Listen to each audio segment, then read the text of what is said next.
Sa boxing pa rin, napunan ninyo marahil ang sunod-sunod na pagkatalo ng mga prize fighter ni Hall of Fame trainer Freddie Roach.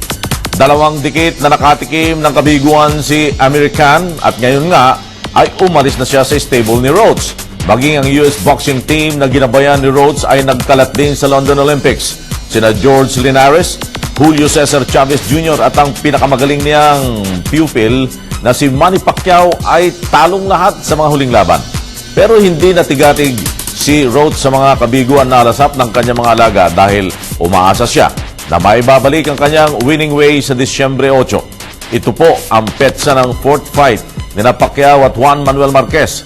Wika nga kung saan nadapa, doon din babangon at bilang panimulang plano ni Roach na itapon na ang lumang game plan at palitan ng bago. Inorderan rin ni Roach si Pacquiao na wala ng Baguio City training at sa halip ang buong panahon ng training camp ay sa Wildcard Gym sa Los Angeles, California na nila gagawin.